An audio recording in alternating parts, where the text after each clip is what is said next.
I'm Gus Gugliemi, really a pharmacist by trade, but I happen to find myself doing this type of work mainly because of my father's heritage. Happens to be August 1987.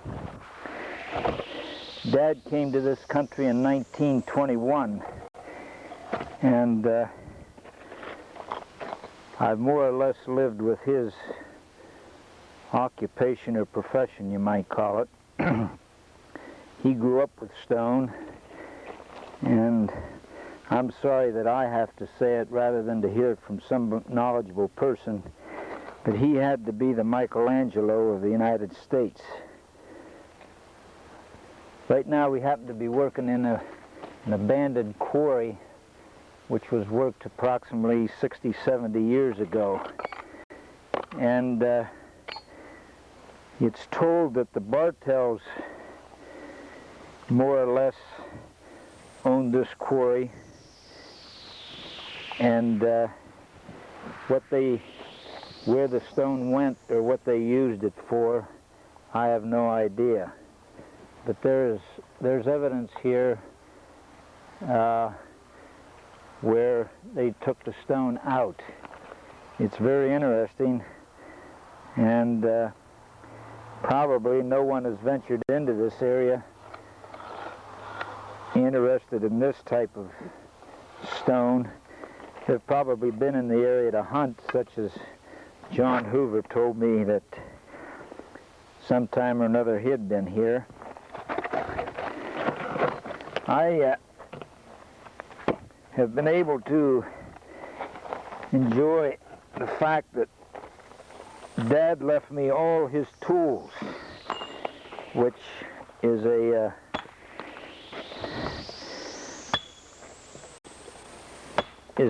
fortune in itself, having the right tools to work with stone.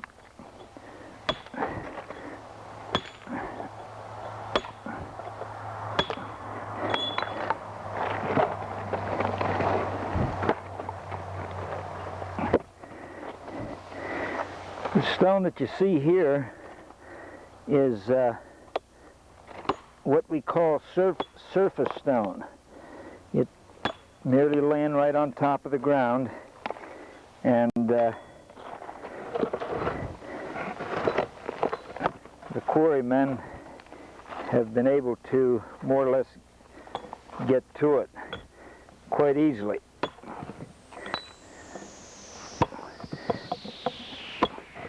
The large commercial quarry, which most people are familiar with, is at the top of Ridge Avenue, approximately 2 miles out of Curwensville, and at one time employed 300 people or so, and was one of the main industries of Curwensville.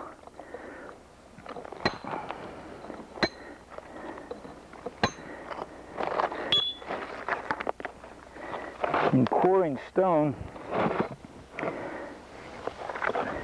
one more or less has to know what they're going to use it for. And in the process of quarrying, they cut the stone down to the size for which they're going to use it. If it was bridge stone, would be the pieces would be much larger. This type of stone I'm working on is what they call for veneer, or it can be used for walls or what have you.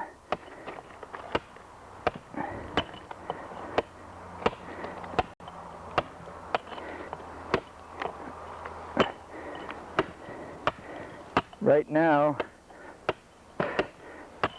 I happen to be working on what we call the bed of the stone, so that when it's laid up, it has a reasonably flat surface to lay on.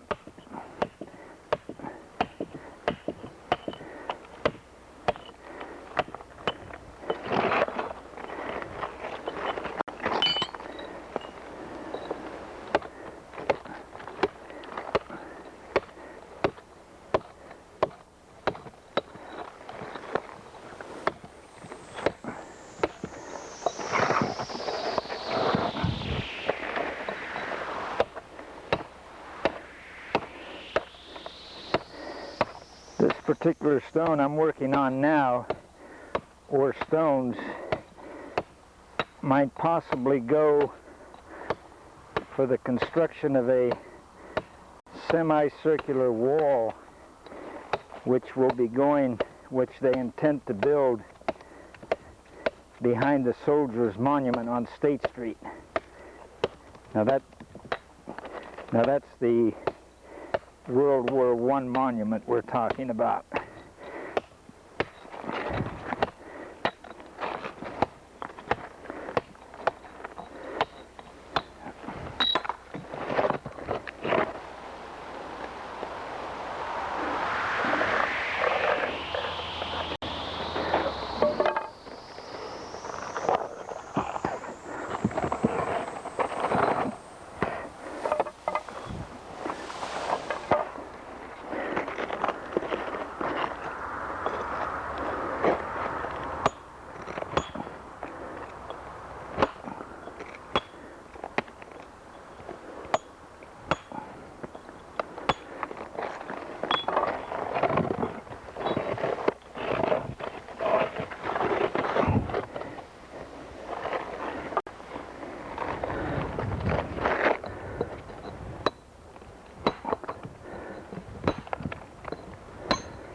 When John first turned the machine on, I think you noticed where I was hitting some wedges. And that is when you get a large cut from this boulder here, and then you more or less get it down to where, once again, the size of the stone which you have a purpose to use. In this particular case, I'm interested in making the stone approximately 7 3/4 inches high, and hopefully, and there's a certain amount of tolerance, we can get what we want. Should we not be able to get the 7 3/4 inches, we have the alternative that I can make it a little bit smaller. Namely, the next size I'm interested in is approximately 5 inches.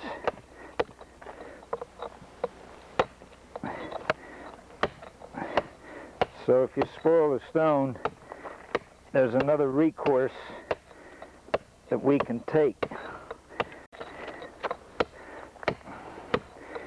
Now this is stone cutting, what you call in a rough. But I also grew up with the cutting of stone where it gets down to, we can even talk about sculpturing. And it was only a month ago I stopped at the National Cathedral at Wisconsin and Massachusetts Avenue in Washington, where I talked to a well-known sculptor who was, at that time, was supervising some apprentice. I had also stopped 15, 20 years ago, and they were still sculpturing. It's a project that just goes on and on and on. But at any rate, the gentleman's name with whom I talked was Vincent Palumbo. And to bring his name closer to home, there was a lot of talk about him just a few years ago when they had an ear to replace on the Penn State Shrine over at State College, and they called him up from Washington to do it, and at that time got a lot of publicity.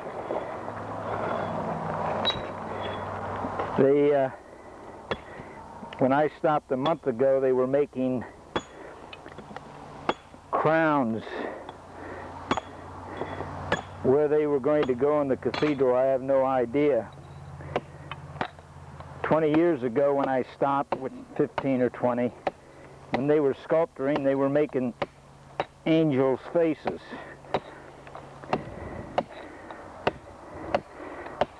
Someone who is not familiar with the trade wouldn't search these things out.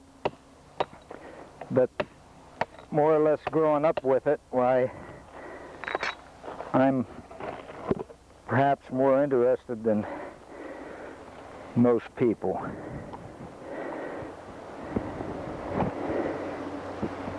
But the National Cathedral in Washington is a structure that, should you ever visit the city, it would be worthwhile seeing. There are very few structures in the United States of its caliber.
John Hoover, who is, you might, let's use the word, editing this tape, also has a little bit of, also has had uncles who did some of this type of work, and their name has come up in various occasions. So this trade is not confined or limited to any one ethnic group. Going back to the Washington Cathedral,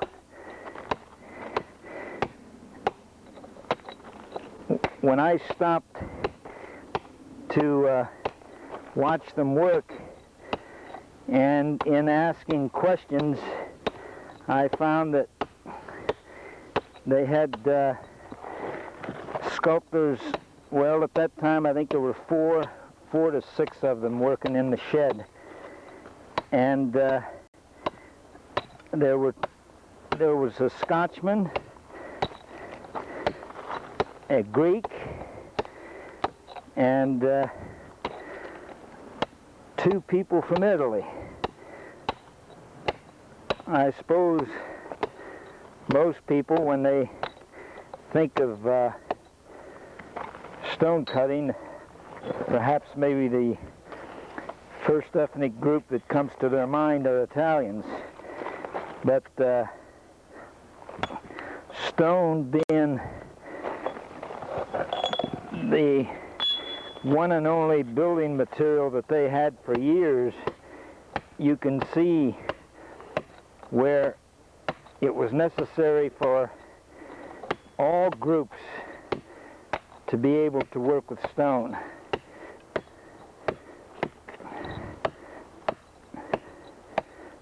I've worked with Swedish people that did stone work, so it's not confined to any one group.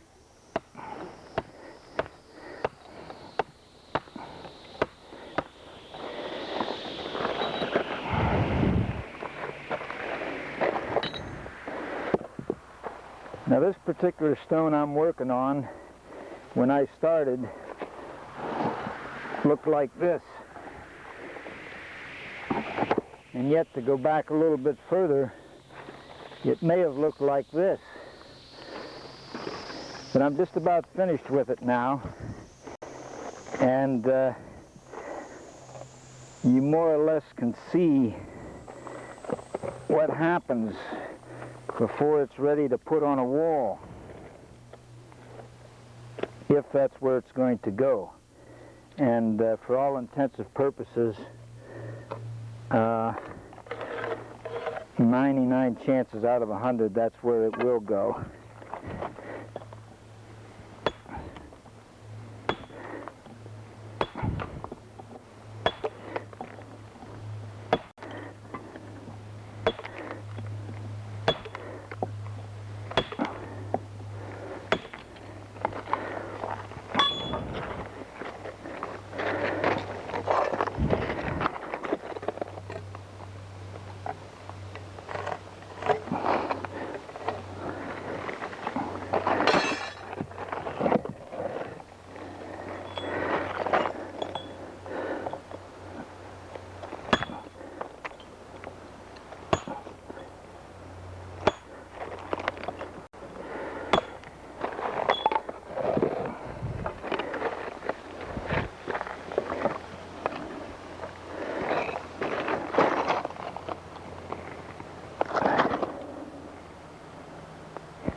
for all intents and purposes, this stone is ready to be put on a wall. I showed you what it looked like before we started, namely something like this. And I was interested in getting the stone 7 3/4, which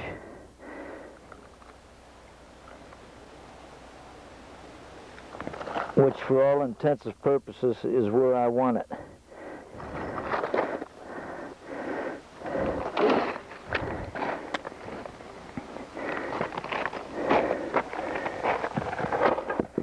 Oftentimes we have the opportunity to get a corner, or we need corners, and if the stone permits,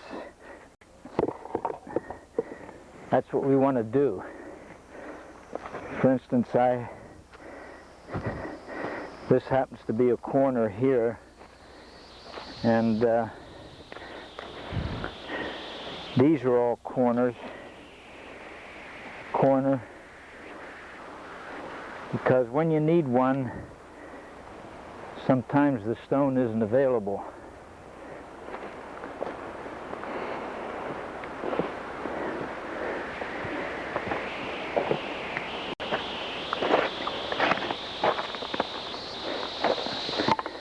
It's interesting for me as I go around the country, especially on the eastern seaboard, to be able to witness the stone and the craftsmanship that went with it, and how well we're represented, Curwensville is anyway, on the eastern seaboard, where most of the stone went from this area. And as I look at stone, I think of the people's hands that it went through before it got to where it is. And it's a satisfaction that no one can appreciate unless you're involved.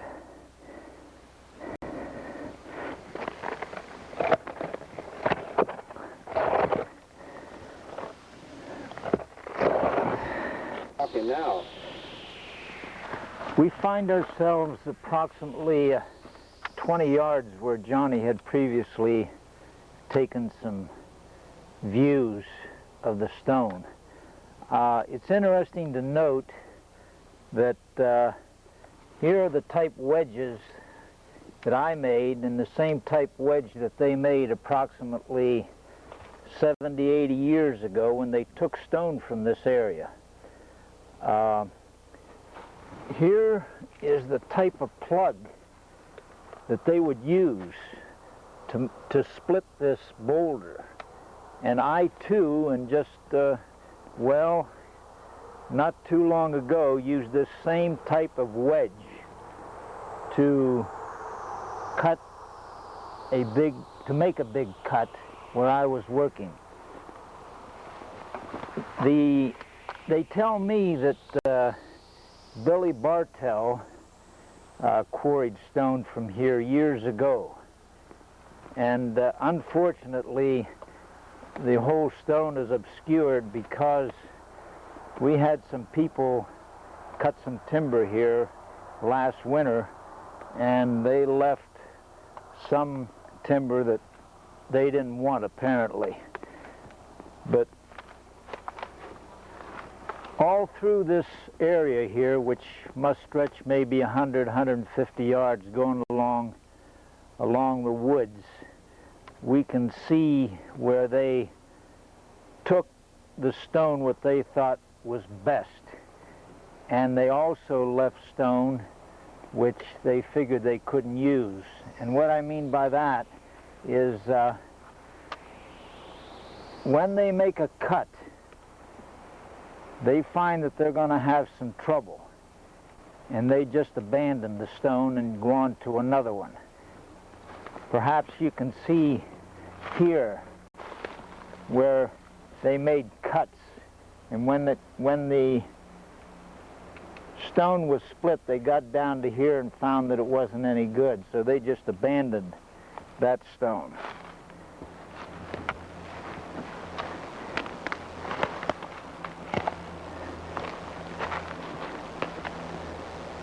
You know, I want to add that I think when people think of stonework, the first group that comes to mind is the Italian ethnic group. But don't be fooled. In all nations, we had people who had to deal with stone because that was their primary source of building material before cement came along. And as you know now, we have so many building material that is man-made, you might say. But all through here, for about 150 yards, we'll find where they have attempted to split the stone. And we have up here on the hill, which goes straight up here, places where they attempted to get some stone and found that it wasn't suitable and just left. And what I'm doing now, you might say, is picking up the crumbs, things that were left behind, and trying to do the best we can.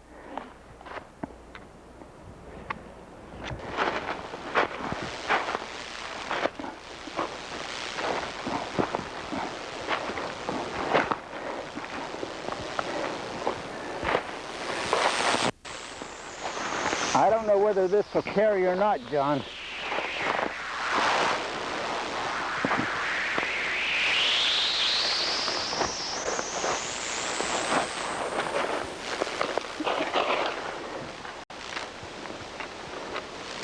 Tell me when.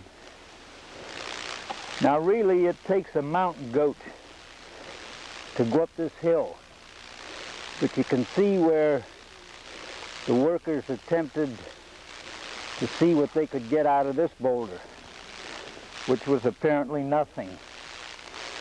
And I would guess that they've probably got a day's work here, maybe just one man, and in the end they end up with nothing.